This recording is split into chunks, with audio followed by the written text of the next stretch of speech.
Harry Potter and the Ashes of Chaos by ACI 100. Year 1, The Forsaken's Ascension. Chapter 4, Jostling for Position. September 2nd, 1991. The Great Hall, 6:07 p.m.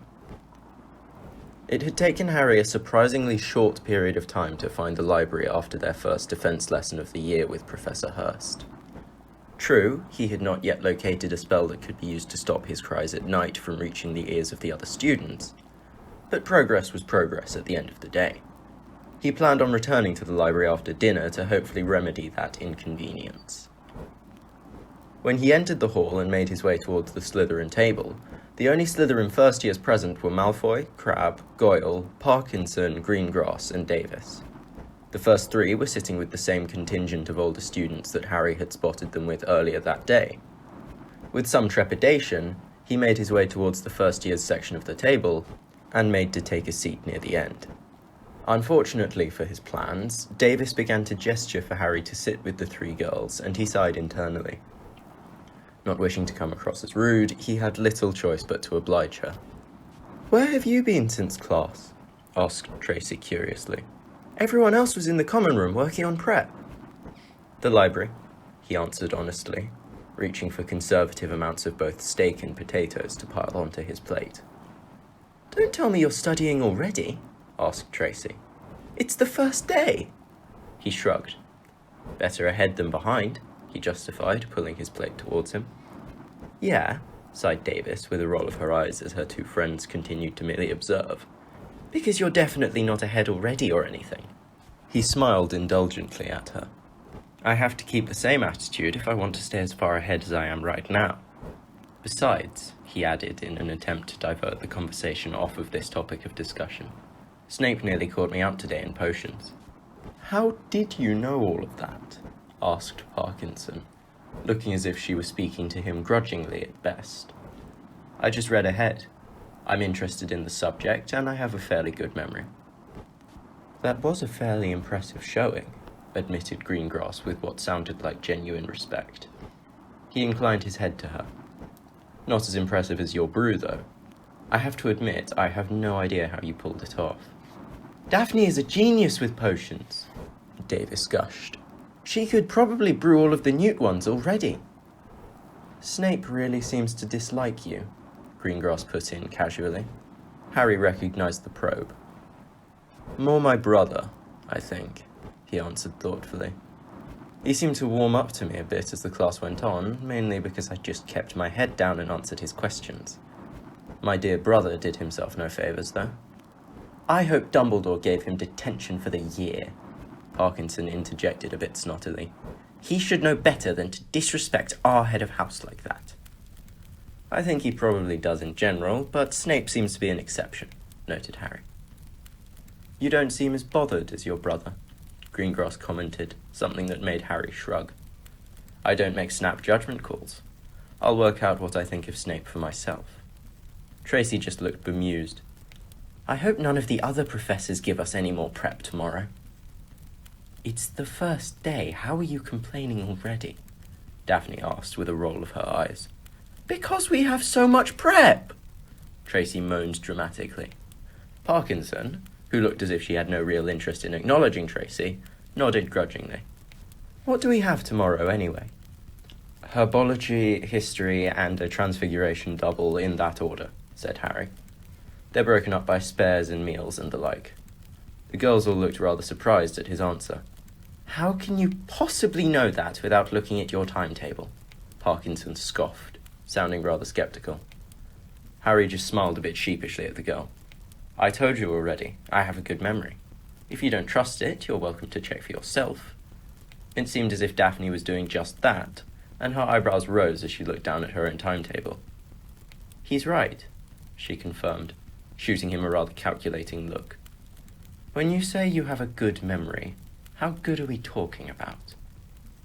"Good enough," Harry answered easily, avoiding the question with little effort. He was sure Greengrass was well aware of the tactic, though if it bothered her, she did not show it. "Well," said Harry, having finished his rather small portion of food after a few more minutes, "have a good night." He inclined his head to the 4 students as he stood and left the hall for the library once more, his bag slung over his shoulder as he went. He spent a couple more hours in the library looking for a silencing spell, but couldn't find it. Frankly, there were just too many books in the library for him to locate such a specific spell. It was nearly curfew as he flipped furiously through the final pages of a charms book, cursing rather colourfully under his breath when he came to its conclusion without finding what he was looking for. Language, Master Potter. I would hate to deduct points from somebody who appears to be an early favourite to become my star student.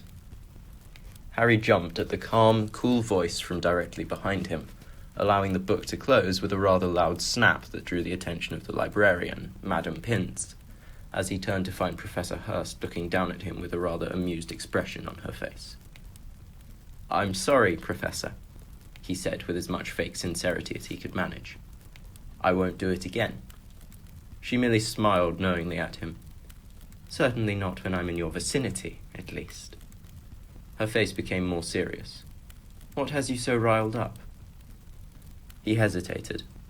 He didn't really want to share the information, as he dreaded the questions that would follow such an admission. She could probably speed things up quite a bit, though. He sighed, giving into practicality and curiosity as he looked up at her questioningly. "I can't seem to find a spell. I'm sure something like what I'm looking for exists, but without knowing anything about it, it's been nearly impossible to find." Slowly, Professor Hurst appraised him, seeming to be mildly surprised by Harry's explanation. "If it is a simple desire, a method of completing it likely does exist, yes." She waited for a moment, but when Harry didn't speak, she cut in once more. "Well, if you would like me to aid you in your endeavour, it might help if you tell me what you're looking for." Harry blinked bemusedly. He wasn't accustomed to anyone actually helping him, let alone taking the initiative to do so. The impulse to ask the professor for help had never even materialized. "Don't ask questions!" He could remember Petunia snapping at him on numerous occasions throughout his childhood. He thought that he might need to start working towards breaking that habit.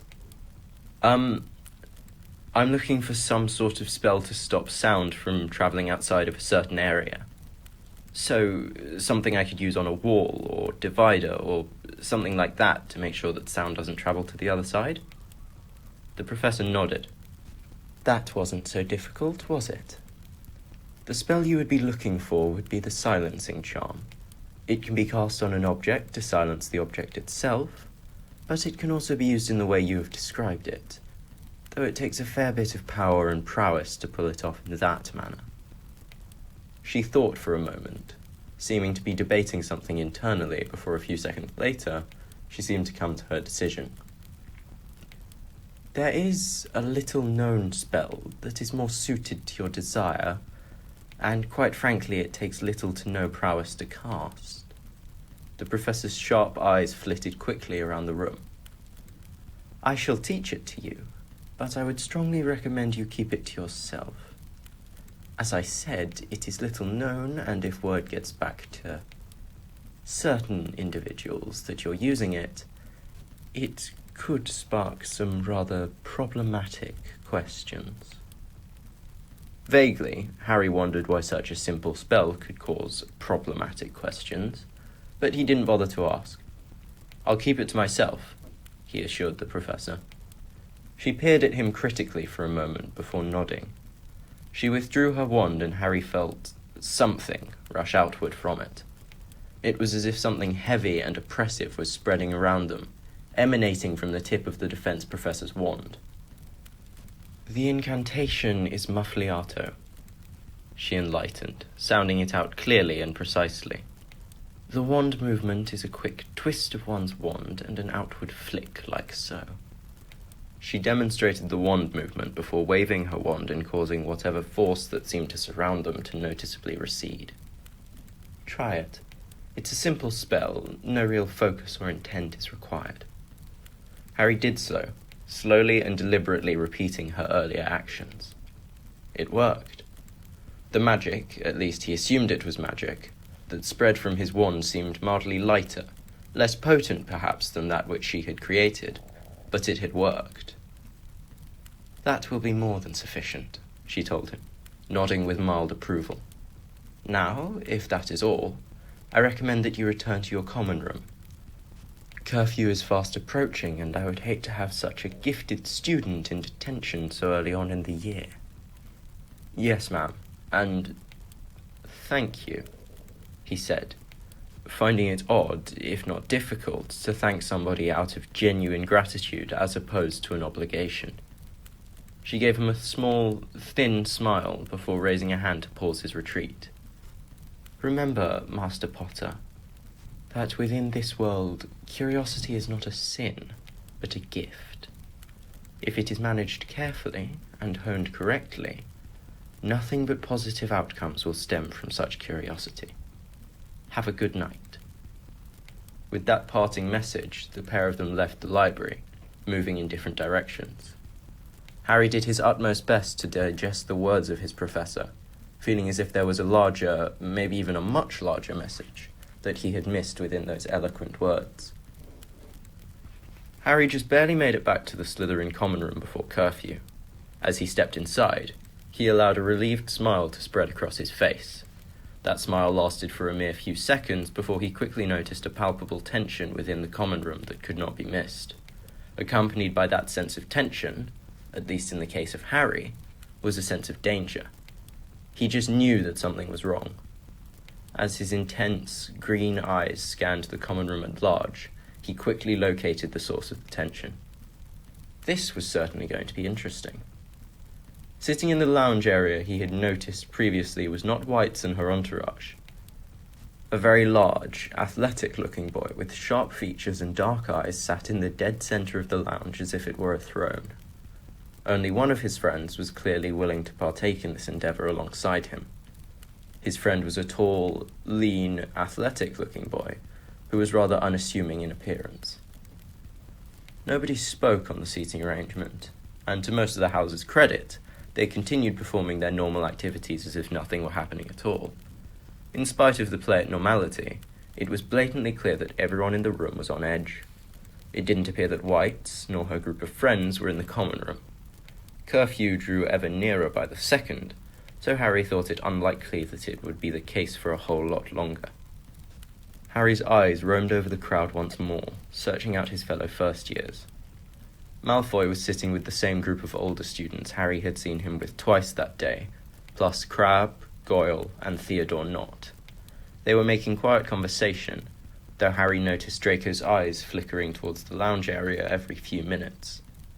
In a far corner of the room, he spotted Greengrass and Davis, both quietly doing their prep. Greengrass did not make her observations quite as obvious as the Malfoy heir, though Harry would bet every galleon he was entitled to via his heir status that she had every sense tuned into the situation. He didn't have quite a read on Daphne Greengrass as of yet, but one thing that he knew about her beyond doubt was that she was undeniably sharp.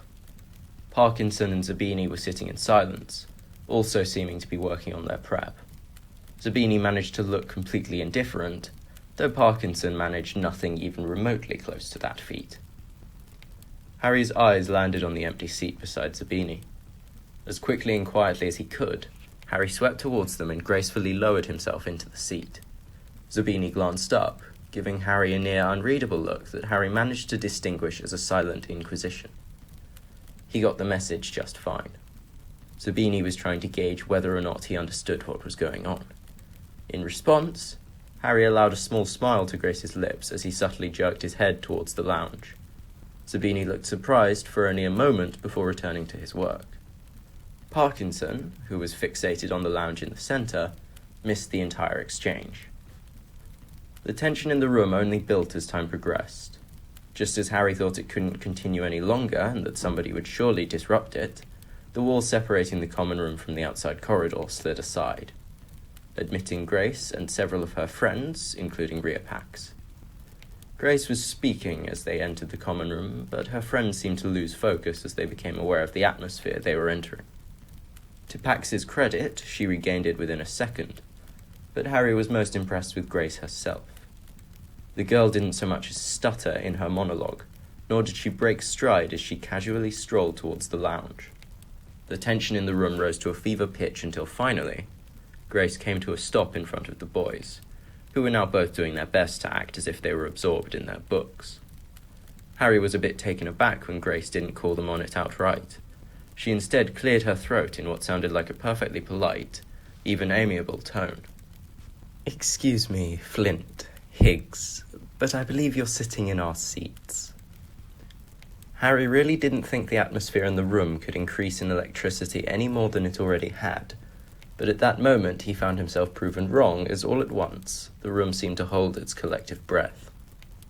The boy in dead centre, Flint, Harry assumed, as Grace had addressed him first, slowly and very deliberately closed his book with an unnecessarily loud snap and looked up at White's. For those close enough to see Flint's face, there was clear defiance evident in his dark, narrow eyes. "With all due respect, White, I think seats are open to anybody. I don't see what gives you the right to a particular place in the common room." It was obvious that he was trying to sound casual, but he was only partially succeeding.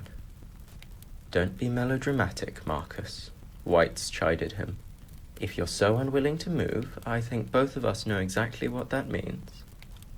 Her face stayed completely neutral, but Harry, as was the case with most in the room, had no problem at all identifying the undertone of challenge in White's voice. There was a second pause before Flint's face split into a rather easy smile as he gestured for his friend to join him as he stood. "No, not at all. I was just confused about the arrangement. No harm done. You can have the seat if it means that much to you." Flint and Higgs strode off casually. Flint even went as far as to incline his head to White's and her entourage. Grace's friends all took their seats, though Rhea seemed to look to Grace before doing so. Grace stepped towards the sofa, but Harry knew she had no intention of sitting as he realized exactly what was about to happen a split second before it did. "Lacero! Tormentia!" Grace whirled around with enough speed that Harry would have sworn she had slowed down time. She seemed to pirouette around like a ballerina, her wand already drawn as she faced the two spells flying her way, one fired from Higgs, the latter from Flint. As fast as she had turned, Harry was sure it wouldn't be fast enough. The first spell, fired off by Higgs, was inches away from her chest, whereas the second, fired off by Flint, was a bit off to her right and a bit behind its predecessor. If Grace didn't move in time, something Harry viewed as an inevitability, she would be struck with the first curse. If she stepped to the right, she would be struck with the second. Her left was impeded by the sofa on which her entourage sat. Grace took neither option. Her arm moved so fast it was nearly blurred as she brought her wand up in front of her chest at the last possible second. Right as the first spell was about to impact her, it was sent off course as she swatted the blast of magic away with her wand. If that was not impressive enough, the spell's new path had it on a quick collision course with its counterpart. When the two spells met, there was a sound like a firecracker and a bright flash of red light as the spells both sparked out. Grace's wand snapped up, and without uttering a word, she quickly took advantage of the stunned state she had befallen on her two opponents. A contingent of ravens flowed like quicksilver from the tip of her wand and soared towards the two boys. As they neared their prey, a subtle twitch of Grace's wand had transformed them. Now they appeared to be more solid, as if made of metal. Their beaks and talons seemed unnaturally sharp, and seemed to shine in the dim light of the common room. "Protego!" cried Higgs as Flint simply dove for cover. The birds collided with his shield, disappearing in a haze of smoke. Flint took advantage of this distraction, popping up to the side and taking aim at White's. "Somnum exteri!" The near black spell hurtled towards White's, who turned at the last second wide-eyed and took the curse straight in the face. The crowd of onlookers gasped. She fell to the floor and began to twitch, and Flint's face broke into a manic grin for a whole 3 seconds before he seemed to realize something was wrong. The twitching girl gave no verbal reaction. "Ausuben Kylie." There was a momentary blur around Flint. Then, as if the very air had grabbed him, he was jerked violently off his feet. He thrashed wildly against his invisible restraints, but it was to no avail. A second later, he was tossed through the air as if he were an action figure discarded carelessly by a child. He slammed hard into the wall, slumping to the floor where he rolled feebly, curling into a fetal position. Nobody dared stand to help him. Lacero! The same curse from earlier flew towards Whites once more, who had appeared behind Flint a second earlier. Clearly she had conjured some sort of duplicate version of herself to take the curse from Flint. When she cast her next spell, the Grace that had been twitching on the ground vanished. This time there was no drama as she batted Higgs's aside in the same manner she had done earlier, but this time she made it look easy. Slower, though, Harry noticed. The same curse again, Terence? I'm disappointed. Serpent Sortier! A 10-foot-long viper lunged from the boy's wand and reared to strike Whites. Before it could, she swept her wand towards Higgs. In an instant, the snake was a set of ropes which seemed hell-bent on binding Higgs. He sidestepped at the last second, cutting them in half without a word before whirling back on Whites. Everte statum! Again, Grace batted aside the curse, but this time she sent it straight towards the boy himself. Higgs gracefully dodged the spell, but all of a sudden he found the ground underneath his feet to be made of ice. Before he knew it, he was on his back. He tried to jump to his feet, but as he did so, ropes appeared from nowhere, binding him to the ground as his wand sailed from his hand. Slowly, Whites crept her way towards her fallen opponent, getting down to his level before she slid her hand underneath his chin, tilting the wide-eyed boy's head up so that he was forced to meet her eyes. I am giving you a free pass for your idiocy, Higgs. I will only do it once. I don't know what Flint convinced you of or offered you to help, but just know that whatever it wasn't worth it. The message was clear. Do not cross me again. Higgs nodded quickly, and Grace patted the boy on the cheek in the way a proud mother may do for her 4 or 5-year-old son for counting to 10. Then, with a flick of her wand, she vanished the boy's restraints, and he was on his feet in an instant, making his way towards the tunnels that branched off of the common room and towards the dormitories. He made it about halfway before he paused, looking back with wide eyes towards Whites. Yes? She asked, her voice filled with perfect innocence. My wand? Asked the other boy, looking like he very much regretted his decision to turn around. Oh, this, said Grace, twirling the offending piece of wood between her nimble fingers.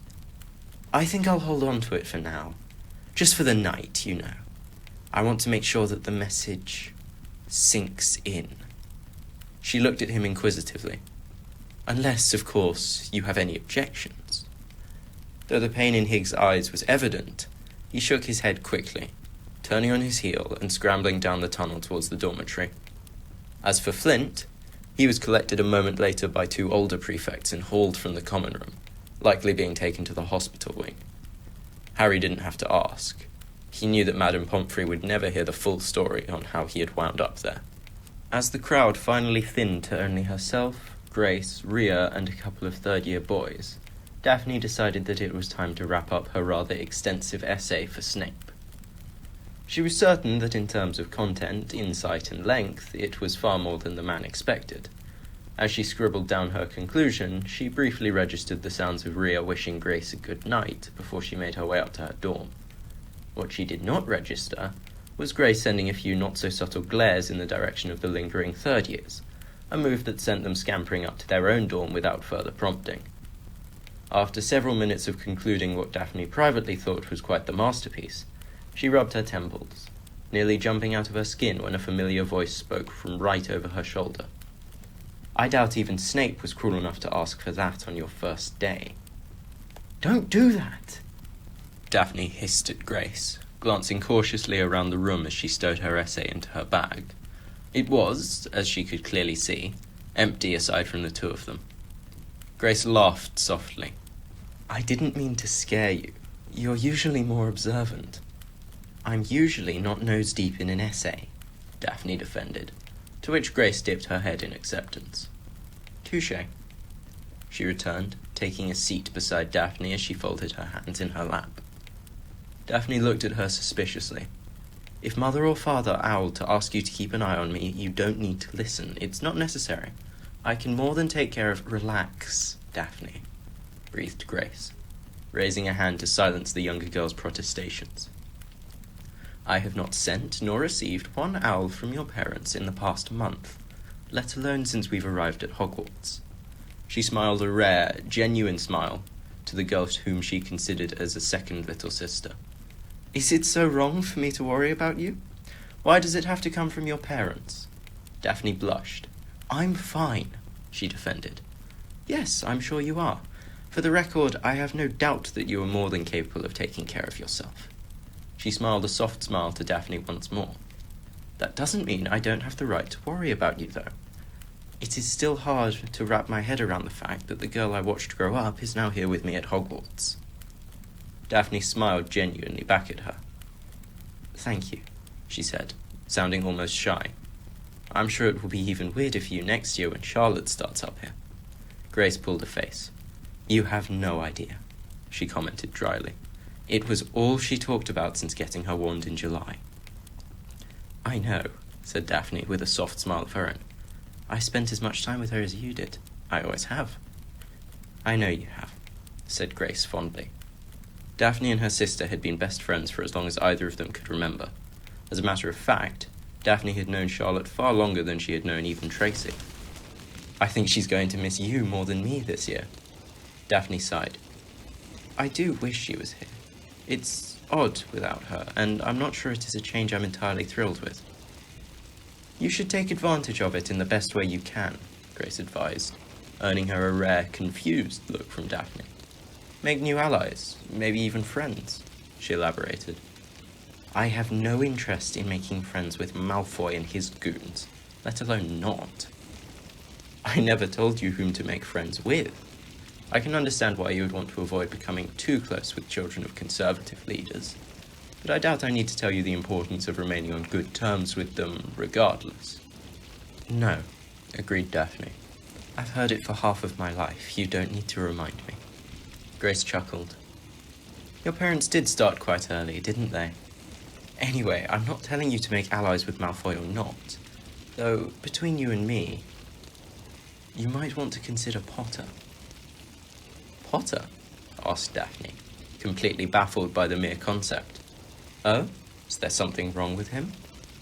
No, not really, Daphne conceded.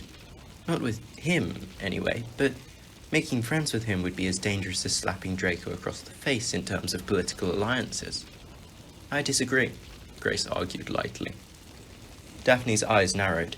He is the brother of Charles Potter, the boy who lived, the saviour of magical Britain, the Gryffindor Golden Boy, the beacon of the light.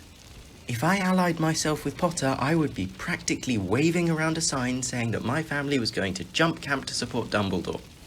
Grace sniffed at the very idea of such a thing ever happening, but she shook her head. I don't think you've been as observant as you ought to have been, she chided. I don't think allying yourself with Potter would ally yourself with the light at all. But how? Oh, come on, Daphne. I know you're better than that. Has Potter mentioned a word about his family since the two of you have arrived at Hogwarts? Daphne thought about it for a moment before slowly she nodded. He said something about his father not really being in his life. I didn't know that, but I'm not surprised whatsoever. He acts nothing like what people say his father is like. He is quiet, reserved, and extremely perceptive. She appraised Daphne for a long, calculating moment before she spoke next, her voice lowering by several octaves. I have no evidence to support this theory, but for some reason, I highly doubt Potter would prescribe to the liberal ideologies. He seems far too logical and critical, and if he really has had little to do with his father, he will likely be entering the magical world as a fairly blank canvas. Daphne's eyes widened once more, though this time it was with understanding. You think I can sway him to our set of beliefs? I think it's possible, admitted Grace. But it's more than just politics. You two have more in common than either of you realize, and I think he would be a good match for you intellectually. What I am trying to say, Grace continued, preparing to surprise her young friend with her next words, is that I think, through providing Potter a sort of safety net against the pureblood bigots through your family's name and clout, you could form not just an alliance, but a friendship. September 3rd, 1991. Potter Manor, 7:42 a.m.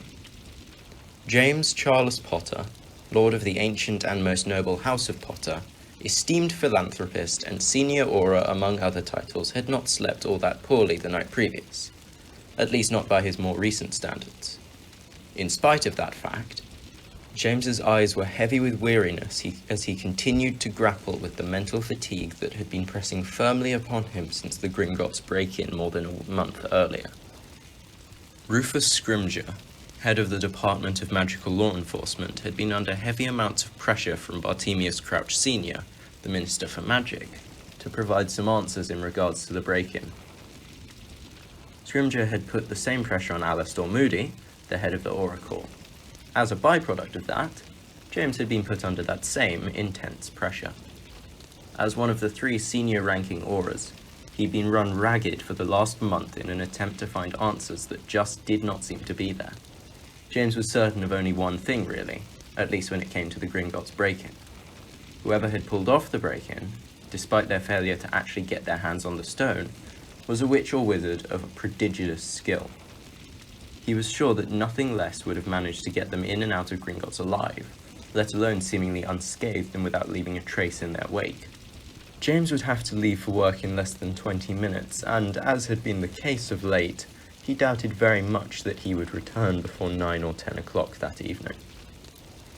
He felt his weariness lift a moment later, if admittedly marginally, when a young, familiar-looking eagle owl flew in through the open window, causing James's heart to leap. It was his first correspondence from one of his sons.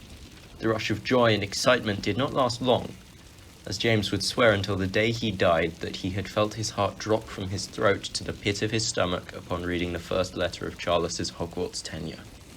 Dear Father, I did it! I'm in Gryffindor just like you and Mum. I'm so relieved. I've never been so nervous in my life. I seriously thought I would throw up last night. I still think you should have told me about the hat, but I guess we can argue about that some other time, since I actually have something important to tell you. I met Harry for the first time on the way to Hogwarts and talked with him once or twice since then. Dad, it's not good. He's really angry with you, and he's being a right wanker about it. He said a load of terrible things about me, you, and even Gryffindor. Can you believe it? Oh, yeah, he's a Slytherin, by the way. As if it couldn't be any worse. He's really angry with you. He said that you should feel terrible for what they did to him, but he wouldn't tell me what. Honestly, I think he's being a bit of a drama queen, but I wouldn't really expect anything less from someone in Slytherin. Maybe he's trying to be cunning or something? I don't know. He even said that for all anybody knew, he could be the boy who lived. Can you believe that? I mean, I know he didn't mean it, but still. Snape was as greasy and horrible as you said he would be. I have detention on Saturday and Sunday for talking back to him in class. I mean, yeah, I did do that, but only after he insulted me and you a bunch of times first. It's not fair, but I guess you did warn me about him. I met the Malfoy heir on the train too. He was a bit of a prat, to be honest. He tried to tell me who I could and couldn't hang out with. Harry actually shut him up really nicely, but then he was also kind of nice to him, so I don't know what's going on there. I hope Harry doesn't actually become friends with a Malfoy just because he's in Slytherin. Oh, yeah, Ron's in Gryffindor too, by the way. He told me to tell you hi from him. Anyway, I have an essay from Snape that I need to start, so I'm going to stop this here. I already can't wait to see you at Christmas. Right back soon. Charles. James felt himself physically deflate. It was no surprise that Harry held him responsible for his childhood, whatever that may have been. He had feared that reality for 10 long years, but to have it confirmed in such blunt terms was another thing altogether. Not for the first time, James wondered if Peter and Albus had been wrong after all. Neither of them was wrong very often. After all, one was the greatest wizard alive, and Peter was brilliant in his own way. He made an excellent detective for the DMLE, even if none of the department knew of the advantage that he had with his animagus ability. He had also been a spectacular financial advisor, and had even acted as James's solicitor during the whole spat over The Boy Who Lived books a few years back. James could only imagine where he would be without Peter's guidance over the years, let alone his friendship, especially after that night. James shook his head to clear those thoughts from his mind. He was years past the stage of depression now. The thoughts of Lily and the night he lost her were still more painful than any wound he had ever suffered on the front lines as an Aura. Dumbledore had forever preached the power of love. After losing Lily, James had truly experienced that for the first time. Now he reflected on that power, one that was said by the greatest wizard alive to be able to trump all else. Closing his eyes and taking a deep, centering breath, James summoned a quill to him as well as 2 pieces of parchment. If he was going to overcome the fear and regret that had haunted him for the better part of a decade, the conjoined powers of desperation and love were a good way of doing it.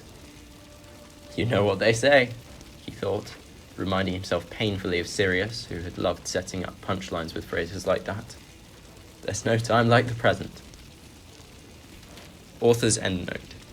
One thing to clear up, since we've met James once more and this will come up later in the year. In canon, James's parents are Fleamont and Euphemia. The author has decided to change it because his father's backstory will be elaborated on much later, and he just cannot picture a man named Fleamont in that position. As for Doria, well, that's just quite an enjoyable trope. On behalf of both myself and the author, we hope you've enjoyed this chapter of Harry Potter and the Ashes of Chaos. If you would like to read all of the chapters that have yet to be recorded, or to keep up with the story as it updates, you can follow and favourite the story on fanfiction.net. The same goes for if you're enjoying the story and just want to support the author. Thank you.